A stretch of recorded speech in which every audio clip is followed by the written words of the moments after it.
dawn service for 2022 in the 107th year of remembrance. Obviously hosted by the Southport Volunteer Fire Brigade here. We are on Aboriginal land and we acknowledge and respect the elders and the community past, present and emerging. Thank you to veterans, the families of veterans and the community for your presence here today. I would like to acknowledge the presence of Acting Mayor Sally Doyle. Thank you for attending. We know why we are here. While we gather to remember and reflect on sacrifices made in the great and subsequent wars, right now we are witness to yet another conflict. Yes, the Ukraine. Together, offer hope, compassion and understanding for those in their need, in their time of need right now. John Anderson, the former Deputy Prime Minister from 1999 to 2005, said recently, this ANZAC Day should be an opportunity for reflection on what those who gave so much might think of us as their heirs to the freedoms that they secured.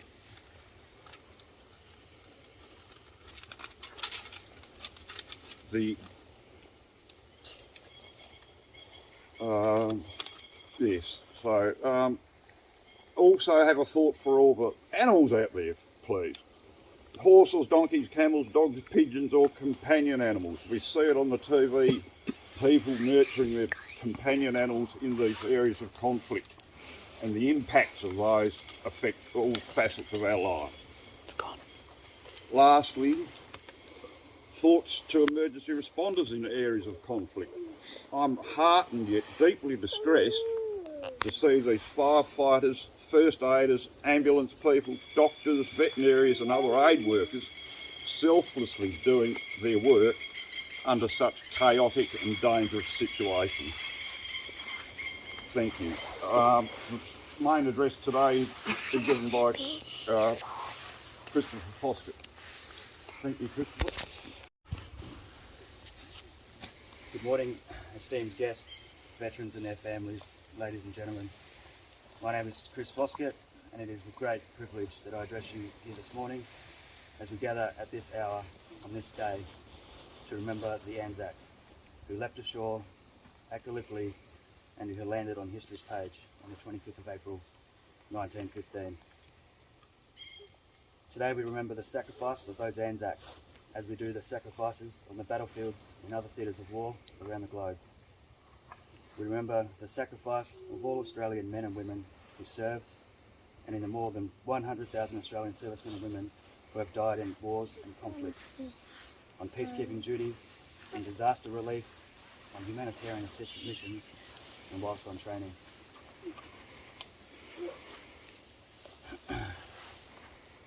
We remember the men and women who sacrificed so much during the Boer War, World War I, World War II, the Korean War, Malaya and Borneo, during Vietnam, the First Gulf War, East Timor, Afghanistan, Iraq and the continued war on terror. We recognise these brave men and women who answered the call in our country's greatest hour in all theatres of war. The call to stand between right and wrong, good and evil, to stand against tyranny in the face of adversity, to sign a blank cheque made payable to their country for an amount of up to and including their lives. And we recognise sacrifices made by the families of those veterans, the husbands, the wives, mothers and fathers, brothers, sisters, sons and daughters. This great community knows too well that sacrifice. Many of you here today have felt the sacrifice with relatives and loved ones going off to war. ANZAC Day is held very dear to myself and within my family. I come from a long line of serving men and women, from my great-great-grandfathers in World War I, my great-grandfathers in World War II, my grandfather's one who served in the Navy, and another grandfather who served in Vietnam. My mother and father had also served in the Australian Army during peacetime. Coming from a family with a military heritage, I too felt the call to put myself above anything and protect and serve the country that we all hold dear. I still remember when the attack on the Twin Towers took place and watching it unfold and barely understanding the magnitude of what we were witnessing. I remember growing up as a child and seeing the conflict in Afghanistan on the TV. I was 12 years old when war broke out. And in 2007, just a few months before my 18th birthday, I decided that I would join the army and just do my bit. Being only 17, I needed a guardian to sign for me, which to this day I'm sure my mother still regrets. I served in the 8th and 9th Battalion for most of my time at Enoggera Barracks in Brisbane. In 2011, a trip for our battalion came up to Afghanistan.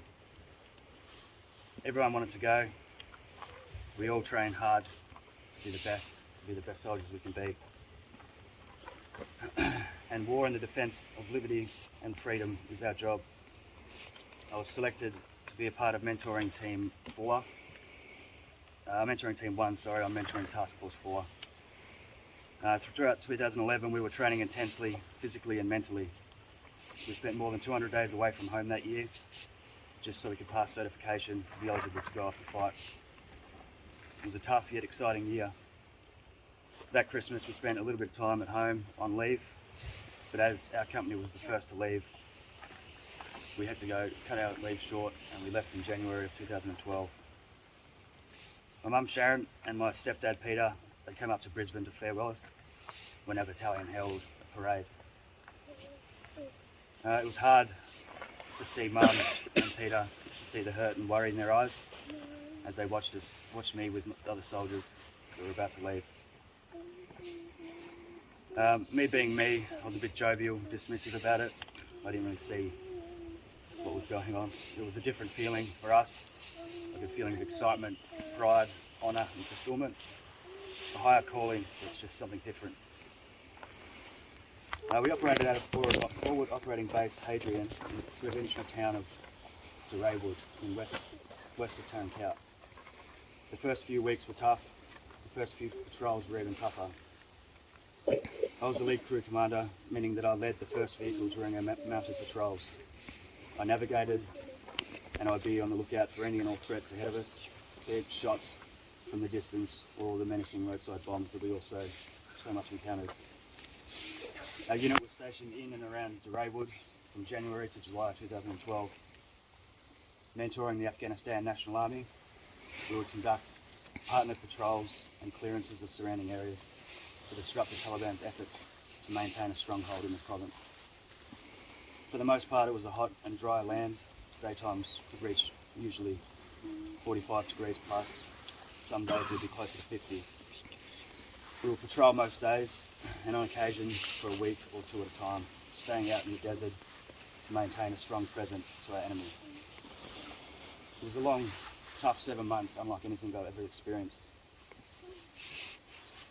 I recall ANZAC Day in 2012, the service that we held at Forward Operating Base Hadrian, not too dissimilar to one that we held here in Australia.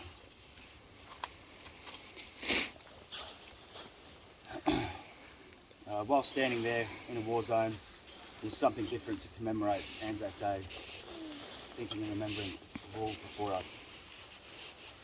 After the dawn service, we went back to our building and had breakfast, socialised and debriefed. It was business as usual. But for lunch, we held a small service and we attended an outdoor area we'd set up to have a barbecue, and we were given a couple of mid-strength beers to go down with lunch. It was a strange sight, seeing everyone in shorts, singlets, body armour and rifles on our shoulders. Throughout lunch we were all talking and enjoying the afternoon sun, remembering those before us. When all of a sudden a shot rang out, everyone looked around a little bit in disbelief, not realising what had happened. And then a few more shots rang out and we all clicked into gear, realising what was happening. The QRF team, which is a quick response force, was organised, which I was a part of. We ran out to our vehicles to mount up and move out of the base to engage with the enemy. During our move out, the nearby Afghan National Army had sent out from their base a small team to neutralise the threat. They were quick to react as we were still commemorating ANZAC Day, and they neutralised the threat, showing us how much and how important it was for us to be there, that they can maintain security in their own country. We then moved back into the base, full of adrenaline, almost excitement, and we spent the afternoon talking about the experience and reflecting on what those before us would have experienced and felt, the highs and those lows. Returning home wasn't easy for most and even for myself. It's something that many try to describe, and many men and women before me have felt that struggle. It's an emptiness you cannot feel, a thirst that can never be quenched. We all feel the struggles of war, we all feel it differently. Unfortunately, some never recover from this, and some continue to struggle. During this war, Australia's longest war, over 34,000 Australian men and women served in Afghanistan on Operation Slipper. I would now like to recite a poem. It's called In Times of Peace, Index to be exact. So used to a trigger's warmth, how will it begin to deal with skin that threatens only to embrace? Those feet so at home in heavy boots and stepping over bodies, how will they cope with a bubble bath when foam is all there is for ambush? And what of hearts in times of peace? Will war-worn hearts grow sluggish, like Valentine roses wilting without the adrenaline of a bullet's blood rush? When the dust of peace has settled on a nation, how will human arms handle the death of weapons? And what of ears? Are ears so tuned to sirens that the closing of wings cause tremor? As for eyes, are eyes ready for the soft dance of a butterfly's bootless invasion?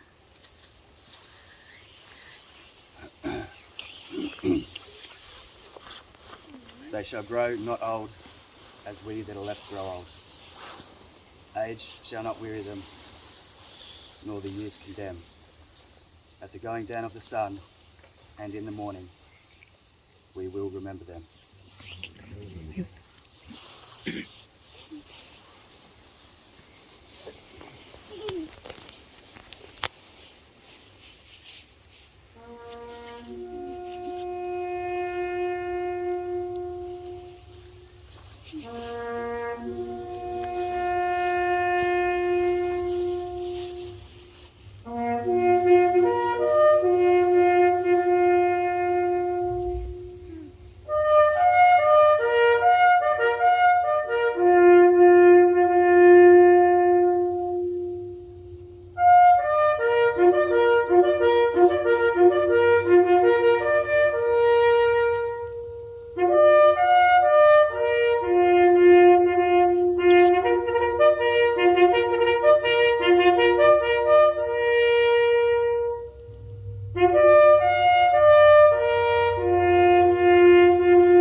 Thank you.